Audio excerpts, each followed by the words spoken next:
Mastery Circle has been meeting for more than 25 years, both weekly in person at the Beverly Hilton Hotel, and then lately on Zoom every week. And it grew out of the Inside Edge, as Tim said.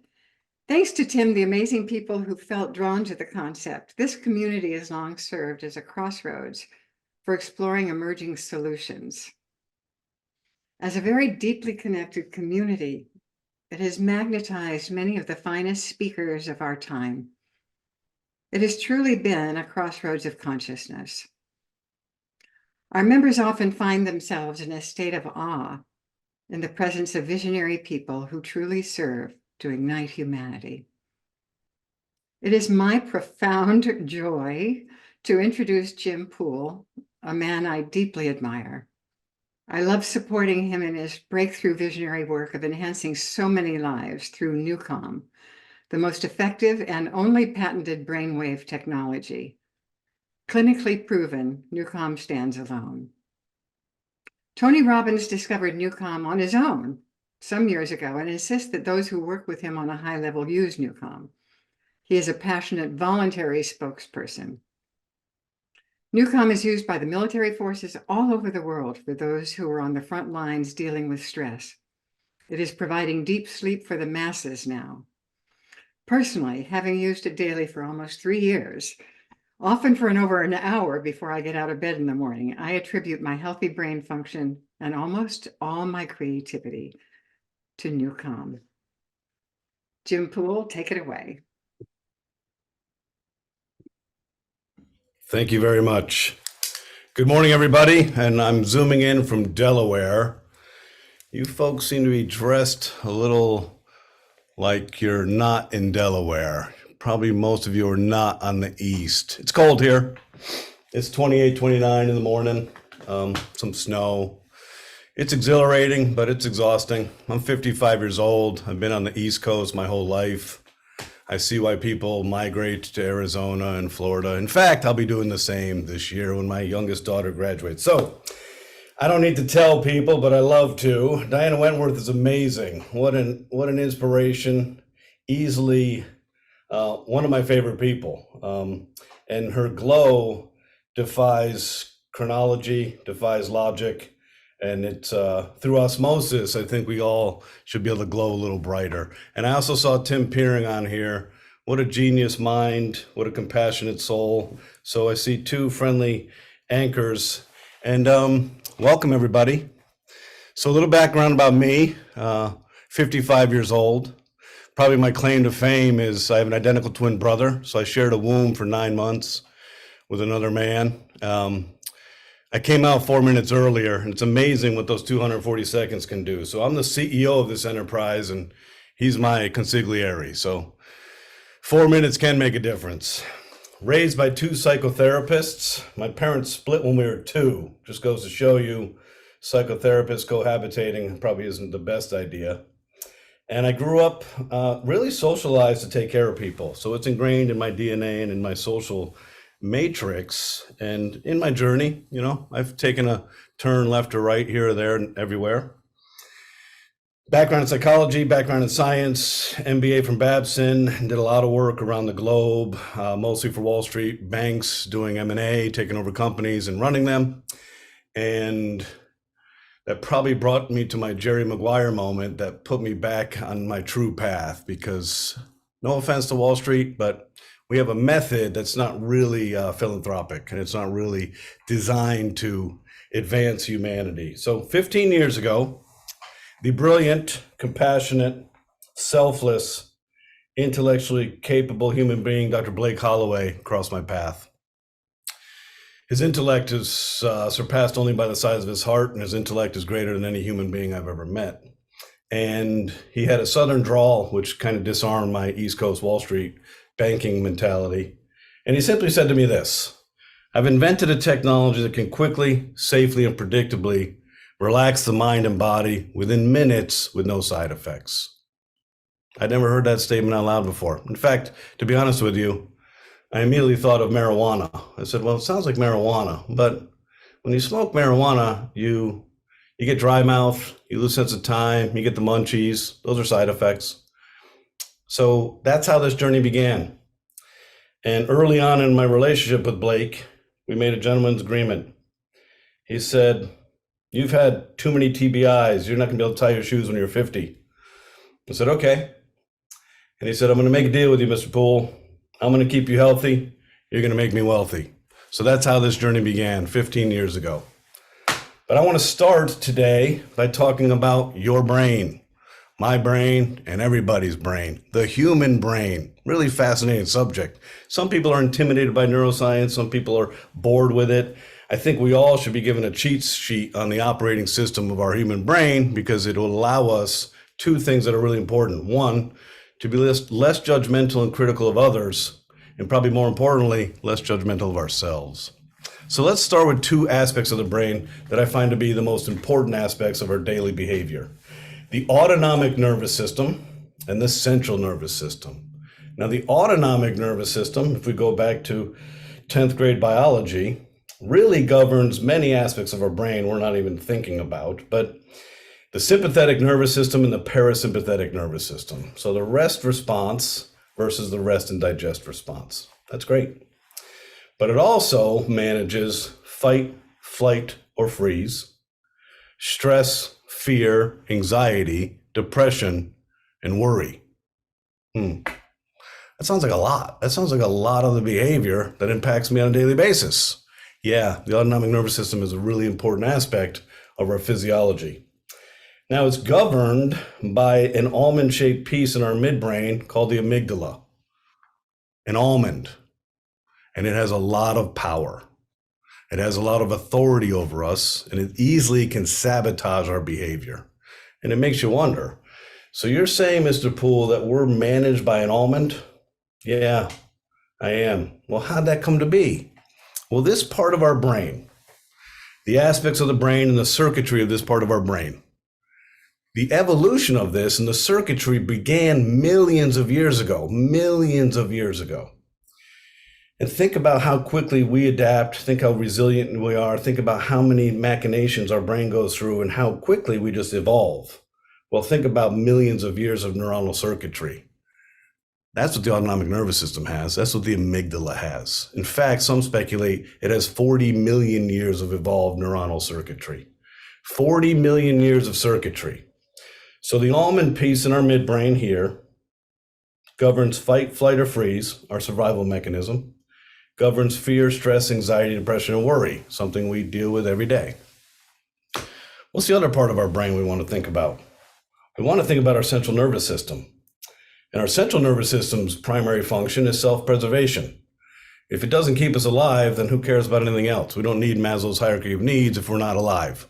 So the central nervous system, at its disposal, has your senses. You have 5 defined senses and your intuition. Great. And it also has the autonomic nervous system, the amygdala. So interestingly enough, every second of every minute of every hour of every day, your central nervous system is on alert, even when we're sleeping. Your central nervous system is constantly monitoring your surroundings for familiarity and security. Why? Because its job is self-preservation. So even at night when we're sleeping, our central nervous system is still vigilant. Now, this brings up several cool kind of aspects of our life that we tend not to understand, or the nuances are so hidden we don't realize why.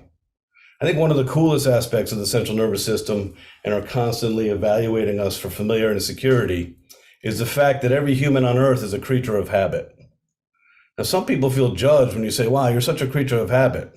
Well, then those people don't really know how the brain is wired. If your central nervous system had its way, it would not want you to do anything. It would want you to stay in your home for the rest of your life. Why? Because it doesn't have to worry about anything. I know exactly how this works. I don't have to do anything. So think back in your life where you traveled somewhere for the first time. Say New York City. New York City is a great example. There's 18 million people. It's got a lot of energy. And at the end of the day, you're exhausted. Well, of all the days of the year, it's the same type of day. It's 24-hour clock. Why would I be more exhausted in New York City in the day if I'd never been there before versus somewhere else? Because your central nervous system is on hypervigilant alert at all times, trying to figure out How do I keep alive here? What is going on? And it needs that familiarity and security, and it needs that anchor. I suspect, looking at this audience, that you guys have traveled globally. You will find that when you travel to a nation where we don't look like the people that live there, you never fully relax because your central nervous system says, hey, I don't look anything like this. Whether I'm in Kenya, I'm in Beijing, you never get to say, hey, this is normal. There's no such thing as a second first impression. It's kind of a bummer. So say I take my wife out tomorrow night, I'm taking her to see Andrea Bocelli in Philadelphia. We'll go to a fine restaurant in Philly. And say we have an amazing experience. Say we're eating and the ambiance and the waiter and the food. It's just a legendary experience. Your endorphins are firing, your oxytocin's going, and you literally think about this for the rest of the night. This one meal. You think about the interaction, you think about everything. The next day, you're like, wow, that was an amazing experience. You're talking to your wife about it, you're reliving a meal. Okay. A week later, you say, you know what, I'm going to surprise my wife and I'm going to take her back. We're going to do this again. But it's never the same, is it? No. Because your central nervous system, on full alert, was evaluating every nanosecond of that experience. And there's something about your central nervous system called the reticular activating system. That's a bugaboo. It does a lot of good for us, but it also makes us boring like that. The reticular activating system is the strongest filtration system in the world. It monitors all the information that comes in from your five senses, and it selects what you want your brain to pay attention to. The reticular activating system has the incredible skill set of pattern recognition. And once it finds the patterns, it finds a shortcut. Because your brain is not lazy, your brain is efficient and doesn't want to burn mental calories figuring something out a second time. So there is no such thing as a second first impression. It's got nothing to do with anything but the wiring of our brain and how our central nervous system behaves.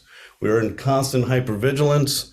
You can go somewhere. I was just with a business partner of mine from London in Miami at this global soccer conference. We were there for 5 days. By day 4, he's like, I've never been here before, but I feel like I live here. That's the power of the central nervous system and the reticular activating system. It doesn't take long to build anchors and familiarity.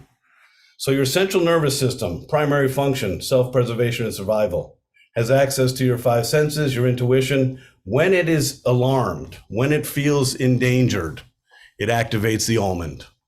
The almond loves to work. The almond loves to be activated. It loves it. It's like, hey, I know exactly what we need to do.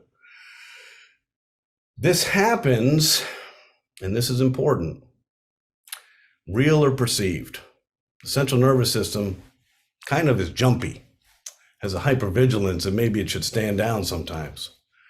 It doesn't matter if you're truly in danger. A thought can activate the almond. That's the genesis of phobias. Phobias don't make any sense. I'm 55 years old. I wrestled my whole life. I did martial arts. I'm a tough guy. I'm scared of heights. It's irrational, but I can't talk myself out of it. If I'm on the Eiffel Tower and I'm looking down through those metal stairs, my knees are quaking. I want to vomit, and I'm probably going to defecate in my pants if I stay there too long. It doesn't make any sense. It's humiliating. I can't regulate myself down. So the central nervous system evaluates you and says, hey, there's danger. Ping the amygdala. This happens in a nanosecond. And then a cascade of events happen. And your body mobilizes for a threat. Your energy goes from your periphery to your visceral organs, cortisol, catecholamines, adrenaline, the HPA axis. All these things happen to mobilize you for a threat. Fascinating, isn't it? We are all creatures of habit. One of the challenges here is that we have an amazing ability as humans to normalize dysfunctional things of our life. We can make anything normal. I don't know how many friends you've had in your lifetime where you've really tried to help. You've seen the objective view of their choices and their decisions and their relationships, and it hurts your heart. It hurts your heart. You want to help them so badly, but they've normalized their dysfunction. It's not because they're dysfunctionally normal. It's the central nervous system says, hey, we'll figure this out. Survival is key. We will normalize anything. That's the resilience of the human species. We're an incredibly resilient species because of that capability. So we have the amygdala and the midbrain and the autonomic nervous system, and we have the central nervous system, and then we have this part, our forehead. Our forehead is what separates us from primates. Our forehead, our prefrontal and frontal cortex, represent our character, our personality, our logic, our executive functioning, our emotions. This is who we are. This is not who we are. This is fear. Okay? So the currency of the human brain is not time. It's not money. It's not attention. Today's economy is attention. No, the currency of the human brain is oxygen-rich red blood. And so every day, and you could speculate every second of every minute of every hour, it's all about relocating assets. So Tim has an engineering background, allocation of resources, pretty simple left brain concept. If you can flush your prefrontal and frontal cortex with oxygen-rich red blood, you win. If the amygdala takes the resources from your forehead and activates its chaos of fear, stress, anxiety, depression, and worry, it wins. So here's the challenge. The amygdala and the autonomic nervous system, the circuitry, has 40 million years of perfected architecture. It is a perfect system. 40 million years. The prefrontal and frontal cortex evolutionary neuronal circuitry is 4 million years of evolution. So ladies and gentlemen, every day we're battling a 36 million year head start that fear, stress, and anxiety, depression have over us. We're all in this together. Our brains and our operating system are the same. So that is our challenge. When we understand this, then we know it's all predicated on breath. The key is making sure that I don't allow the strength and the capability of the amygdala that loves to work, that I don't give it work to do. And you'll notice in your life, when you start thinking about anxious thoughts, the amygdala loves that. That's its fuel. Keep it coming, man. Think about everything that's creating anxiety, and I'm going to jump into this gerbil wheel, and we're going to freaking roll. That's chaos. And what happens, and this is really important that we understand this, what happens when we are in an anxious state is the blood flow literally leaves here, rendering us useless to the fear, rendering us useless to be responsive. When we don't have oxygen in our forehead, we are reactionary beings. No fault of anybody's but the circuitry of our brain. So to me personally, for 15 years, I've been the visionary bringing this advanced complex neuroscience to the world. But I'm telling you, the social psychology and evolutionary neuropsychobiology and traveling the world, helping everybody from monks to punks, passengers to pilots, it's been a fascinating journey trying to figure out, wow, there's a lot going on here. And this is physics, math, and science. That's a nice part about it. You're like, okay, this all makes a logical sense. How do we work around this? Stress is part of life. Everybody has stress. Your stress is your own. That's the only thing that makes you unique about stress. What you choose to make you stressed is your own. The people in your life, your friends, your family, your employees, your community, your bills, it's all stress. And we have categories of stress: moving, changing a job, death of a loved one. There are categories that exacerbate the stress response. But stress is unique to us in what stresses us out. The stress response is identical in each human being. That's the connective tissue that makes the human species who we are. Unfortunately, we believe that we are alone. We believe that when we're at our lowest point, it doesn't get better. And sometimes we believe when we're at our highest point, we can't go down. But life is vibration, resonance, and frequency. We're never the same. You won't be the same in 5 minutes. Period. We're a vibrational being. Stress, part of life. Sleep, really important to stay alive. These are incompatible. Stress and lack of stress management is incompatible with sleep. So I'm going to take a few minutes to talk about the impact of sleep, why sleep's important. Without sleep, you're dead. So it kind of makes it, all right, that's pretty important. Without good sleep, you have disease. Why? How's all that work? When we sleep, in the biorhythm of sleep, in the theta brain wave frequency of sleep, our cells do two things that are really important to us. They clean their toxins and they do their cellular maintenance and they restore their mitochondria. So let's think back to our homes and let's make dinner tonight.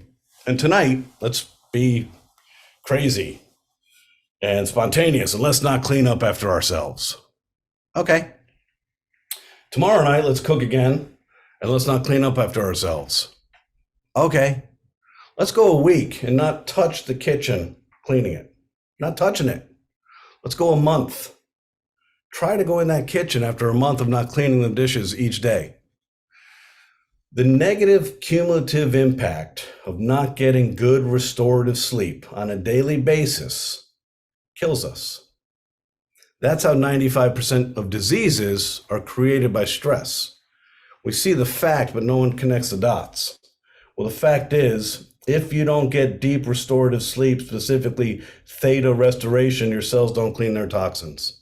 Your cells have a job, your cells have a function. And when it's not clean and the mitochondria are not restored, they lose their function. Great example is a killer cell. We all have cancer in our body right now, every single one of us. But we also have a killer cell. And the killer cell has a job to do. Hey, go locate those cancer cells. They're starting to create a party over there. Introduce yourself and kill them. Okay. Over time, high stress, poor sleep, high stress, poor sleep, high stress, poor sleep. Those killer cells forget their job. So, hey, go introduce yourself to those cancer cells and kill them. Well, they go over there, they introduce themselves, and they say, wow, this is a cool party. And they join the party. What does cancer feed off of? Sugar and stress. So stress, ladies and gentlemen, is the reason people aren't sleeping, with exception of obstructive sleep apnea. Your airwave literally is obstructed. But other than that, it's all stress modulated. You don't manage stress, you don't sleep well. And when we all went through puberty, we became hormonally dysregulated and our circadian rhythm was off the charts. I've got 3 girls, 22, 19, and 17. I can get up at 5 with them Monday through Friday. They can get up at 5, go to school. But on Saturday, I'll get up at 6 and they sleep till noon. What? That's not fair. That's called circadian rhythm dysregulation. Circadian rhythm is simply a pattern. Remember the reticular activating system? Show me a pattern, Jim, and I'll show you predictability. I can learn to sleep on 4 hours. Just make sure it's 4 hours every night. I can learn to sleep on 5 hours. Just make sure it's 5 hours every night. I don't recommend it because 6 hours would be the minimum for cumulative health. 8 hours is probably ideal, but everybody's different and our biorhythms are different. The key is a pattern. No pattern, dysregulation. So over the course of time, when you don't sleep well, in your 20s and your 30s, we think we're immortal. We can do anything with no consequence. 40s, inflammation starts to rear its ugly head. And 50, oh, come on, man. You mean now I got to get up 3 times in the night to pee? Why don't I just put a catheter in or wear a diaper? This is getting really inconvenient for me. Okay, how about every morning I wake up? It's not if I'm going to have inflammation, what body part's going to hurt? Give me a break. That's the negative accumulation of not getting restorative sleep in the theta brainwave function of the sleep architecture. Ladies and gentlemen, sleep and stress are incompatible. You must manage stress to be able to get good quality sleep. That's life. Simple math. If you were to live to be 100 years old, you should sleep for 33 years. You may want to make sleep a priority because it will demonstratively impact your life if you don't. What do you think so far? I know I talk fast. I know it's a lot of information, but I do believe this is being recorded. I'd like to share a screen. I don't usually present with slides because slides allow the audience to get distracted, but this will help me help you. Can everybody see that? Yes, we can see it. Okay, I'm going to make it a large screen there. Okay. All right. This is probably the coolest aspect of our brain's operating system, simply because it's defined, it's black and white, it's physics, and it's math. When it's defined black and white, there's no area for, hey, maybe that's doing this, or let me intuit this, or let me hypothesize about that. This, ladies and gentlemen, is how our brain works. Frequency, vibration, resonance. We vibrate, we resonate, we oscillate on a frequency. Everybody's brain operates in the same operating system. There's a 41 hertz frequency range of the human brainwave function. There are 5 categories. Many of you have heard of delta. Delta is associated with deep sleep. It is the longest waveform, highest amplitude. And when your brain is oscillating at 0.5 to 4 hertz, you are doing something really important. You are in dreamless-like deep sleep. Dreamless-like deep sleep. Great.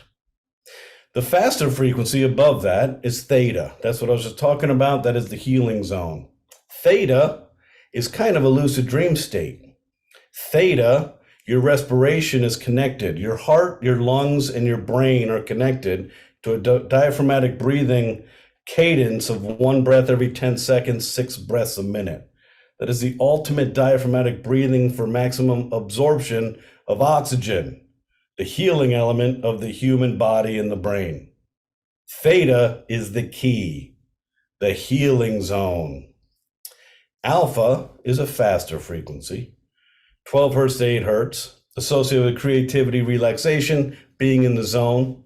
It's how you feel on a Saturday afternoon. You're sitting on the couch, you've done your chores, you may be having company that night, and you start dozing off. Your mind goes to funny places, and then your wife says, hey, Jim, wake up. And you're like, I wasn't sleeping. Well, yeah, you were an alpha. You were not cogent and you were not coherent. And then we have beta. Beta is fascinating. 13 to 15 hertz is awake, but not really that excited to be awake. You're awake, you can walk, but you're just not firing. 15 to 20 hertz is the learning zone. What? You're telling me that there's a learning zone? Yes, ladies and gentlemen, there's a zone associated with learning. Do you feel ripped off? Because I do. I think back to my life, all the school I went through and graduate school and studying, and I think about how many times did I read something and 10 minutes later, I don't recognize what I read. What? How many times have we tried to learn something and there's no learning involved? It's because our frequency was not in the right frequency range. The specific frequency for learning is 18.4 hertz. Increasing your neuronal coherence, your cognition, your ability to encode new information, problem solve, and consolidate to memory. This is a frequency. The challenge is this. Most of us don't play in 15 to 20 hertz. Most of us play in 20 to 25 hertz. Stress, worry, anxiety, anticipatory anxiety, which is insane. What am I anticipating to be anxious about? This doesn't make any sense. It's the amygdala again, rearing its ugly head. It's a nefarious, insidious little piece of our brain, and it's really good at trying to, play. The amygdala wants to play with us. 20 to 25 hertz is stress, fear, anxiety, worry, agitation. 25 to 30 is a higher level of stress, fear, worry, agitation. So think about this. When you're agitated, impatient, just your brain, you're like, I'm just not feeling right. Your brain wave is going fast. You're not getting oxygen because your breath is shallow. You're not getting oxygen here. You're distracted. You're easily led. Boy, can I react to stuff when I'm agitated, and it's crazy. If you checked your pulse ox or your blood level or your breath, you'd be like, I'm breathing like really shallow. But it's hard to say, wait a second, I'm agitated. Hey, breathe. What? Don't tell me to breathe.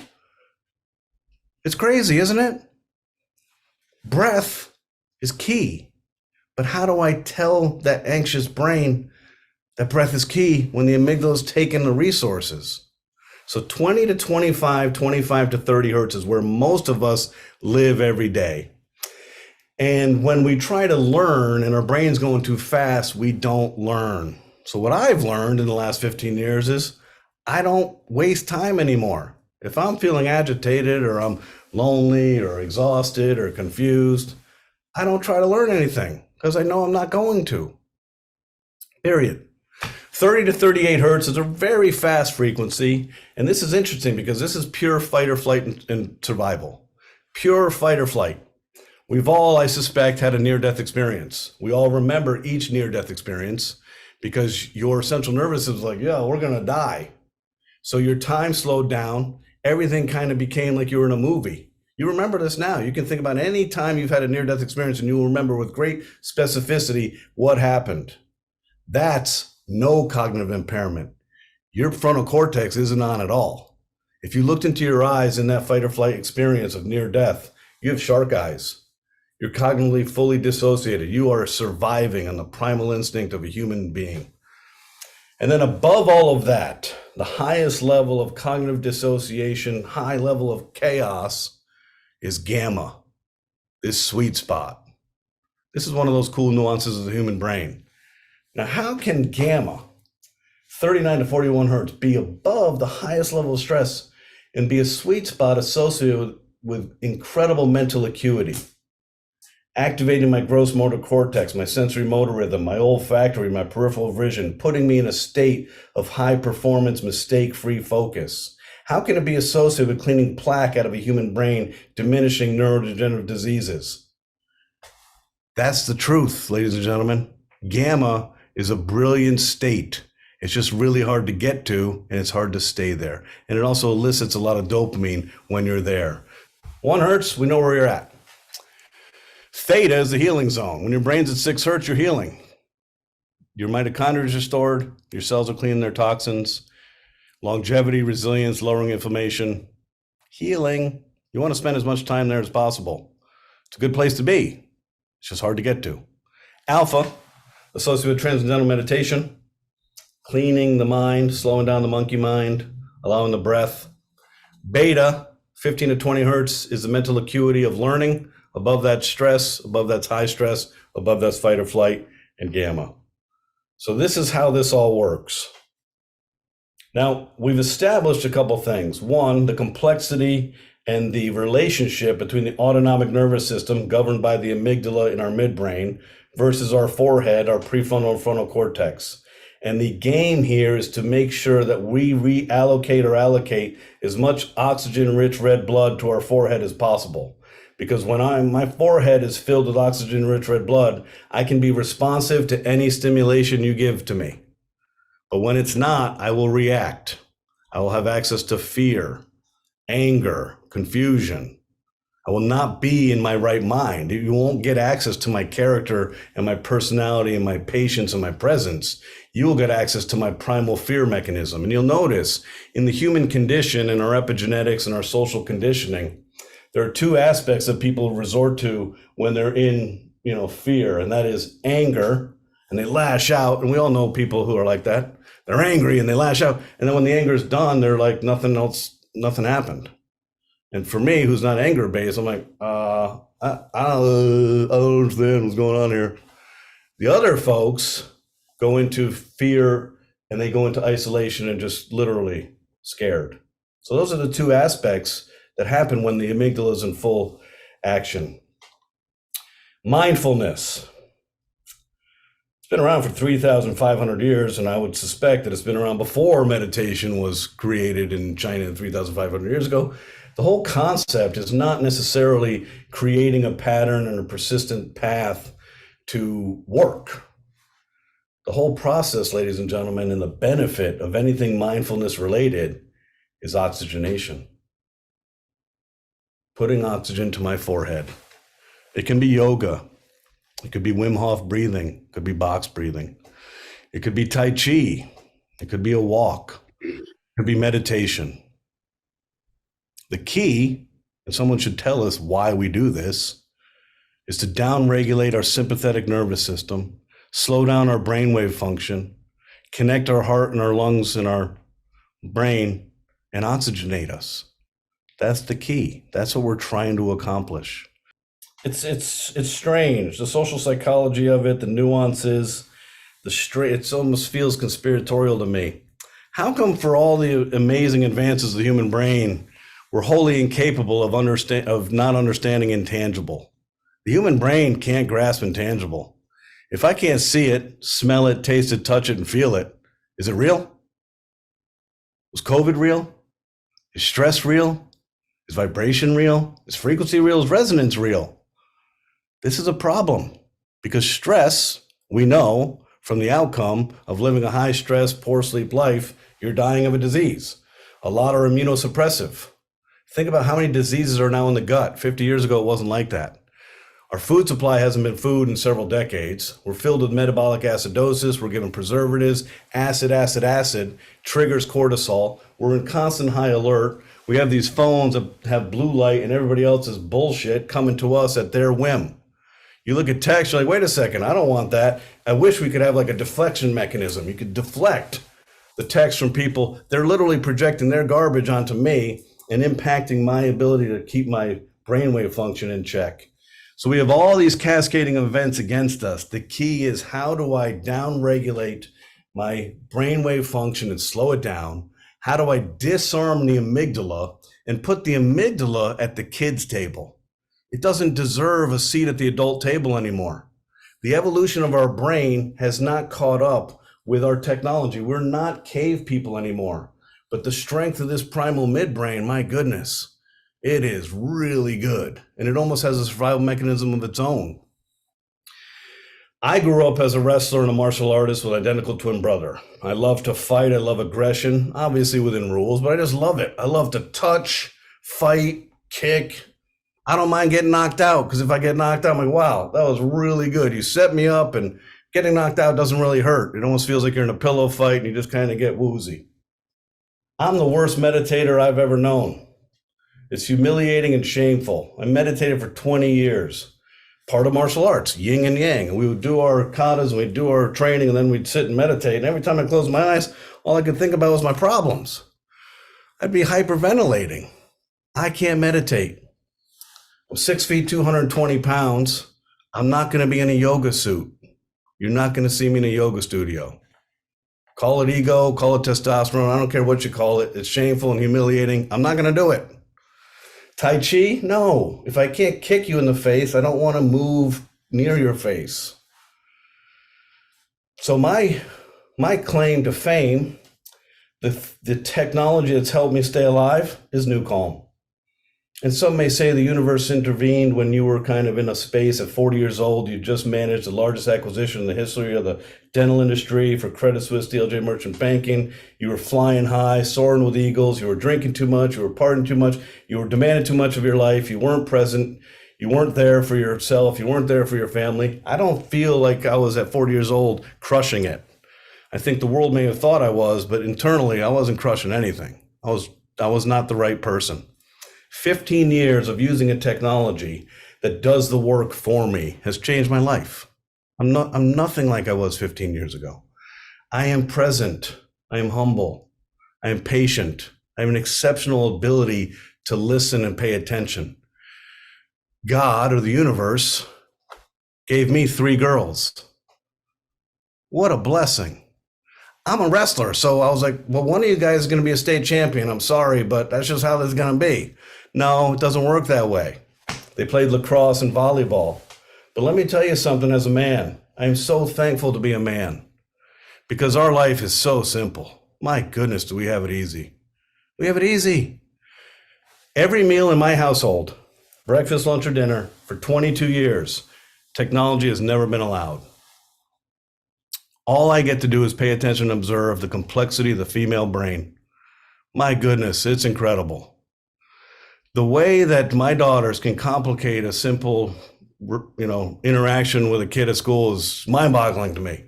Now, I know a little thing about the brain, and I know that the corpus callosum of the female brain is bigger than the male's. Did you know that? A male is wholly incapable of two things that a female can do: multitask and worry. Did you know that? I can't worry. My wife will wake up and say, "Oh, I'm really worried about this and that." I'm like, "Why are you worried?" And she's like, "Why aren't you worried?" I said, "I can't worry. I'm not being callous. I love them too, but I can't worry. The information flow from the left to the right brain of my brain the bridge is too small." That's not the case for a female. So my life has been about finding a technology from a brilliant neuroscientist. For all of his intellectual curiosity, capability, and compassion, he had Asperger's. He wasn't bringing this technology anywhere. So the combination served us really well. He discovered and we invented, refined, and created New Calm. Hey, Jim, we got about 5 minutes, and we'd like to probably do a few questions and answers too, if that's okay with you. Okay, I'll give you 1 minute on how New Calm works because it's a mystery. You could do a couple more. That's good, but I just wanted to cue you in. So what we figured out was we can manage the human brainwave through the auditory motor cortex. We can present your brain with a signal using very complex mathematics and physics in a software underneath music. You as a listener hear music. Beautiful. You cannot hear what we're doing. There's 1 to 2 gigabytes of information underneath that music, delivering a signal to your brain to do 2 things: either gently relax your brain and slow it down, or raise it and inspire you.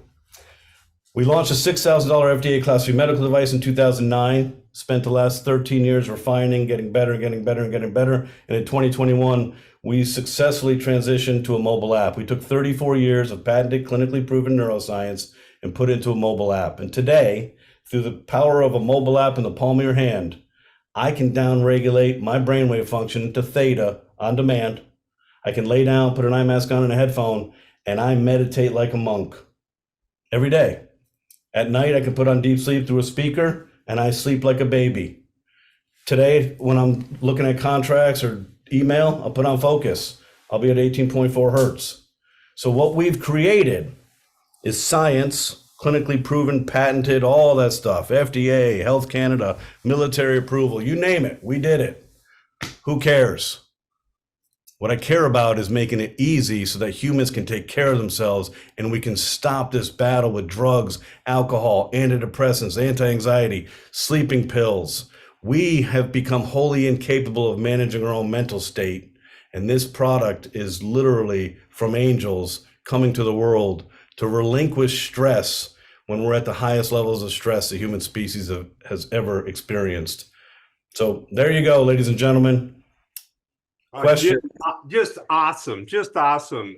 I learned so much more too about the brain, and I have to say that you can feel Jim's energy, and I want you to know he has a heart to match to bring this to the world to make a huge difference, and he is. He went to Kenya, and he's going all over the world helping people with this.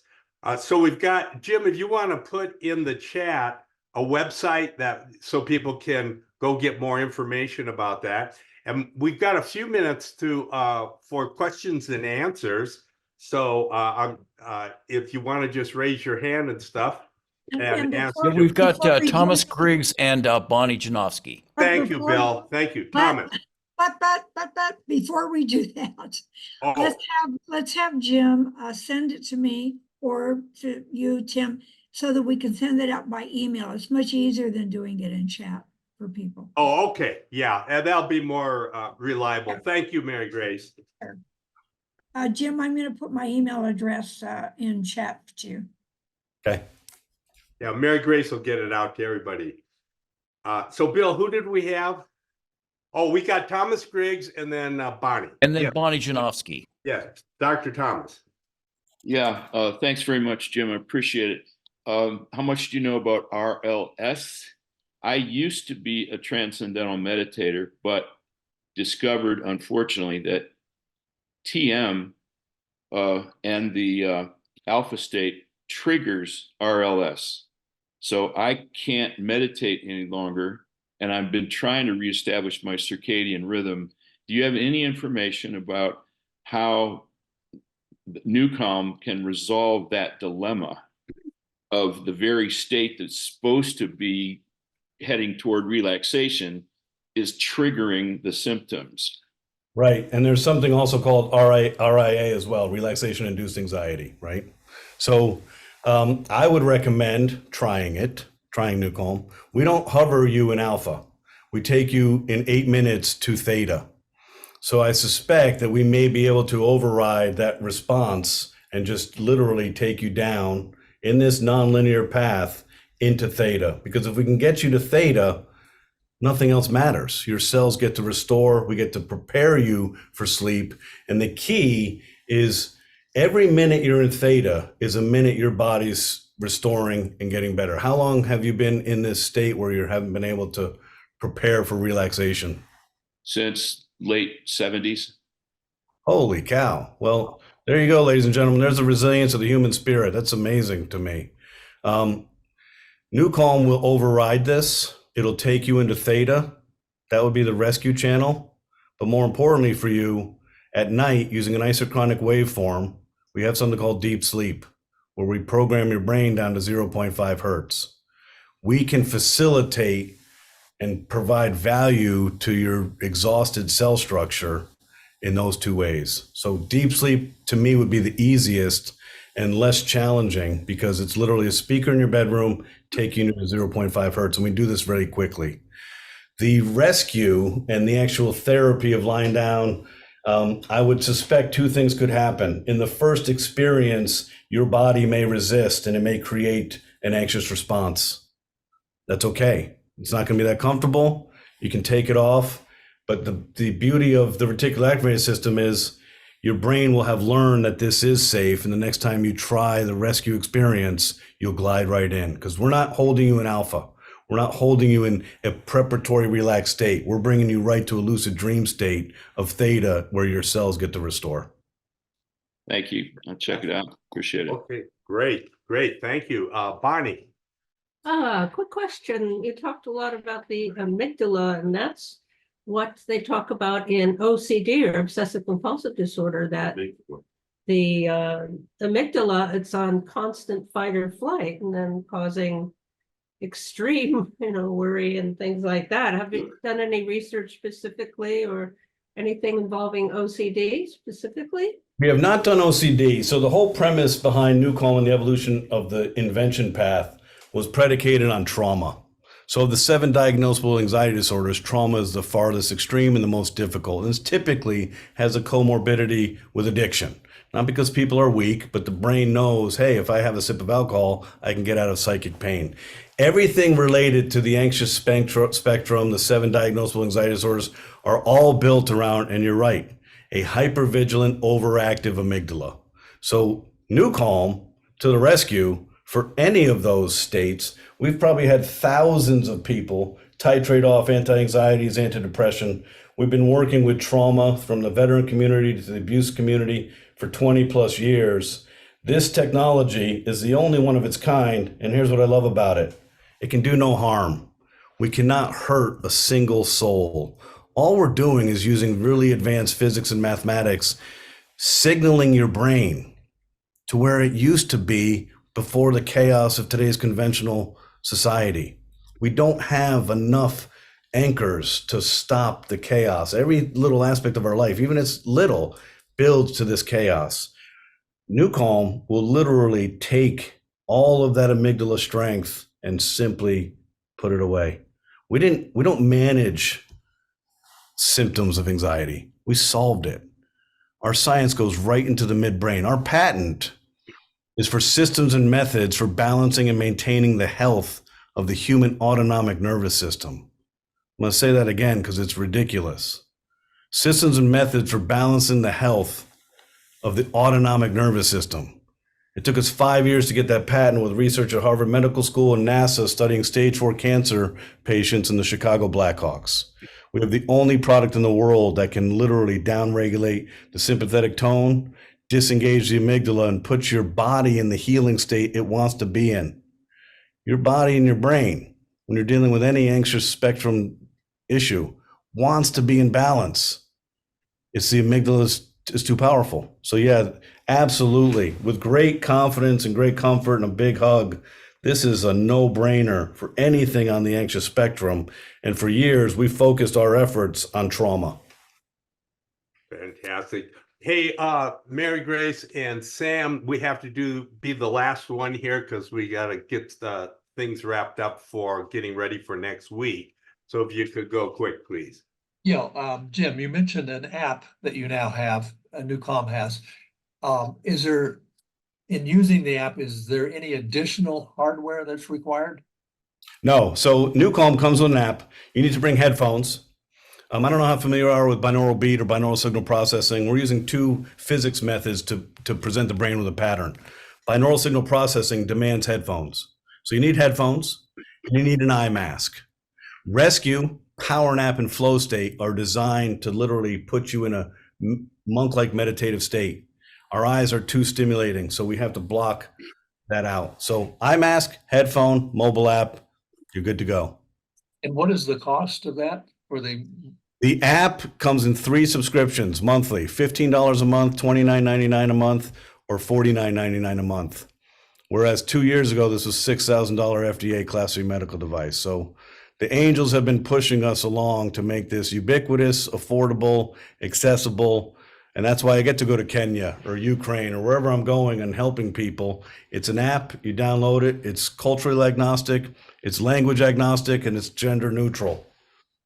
Thank you. Great. And look in the chat, Diana has a little thing about getting some percentage off too, if you're interested in.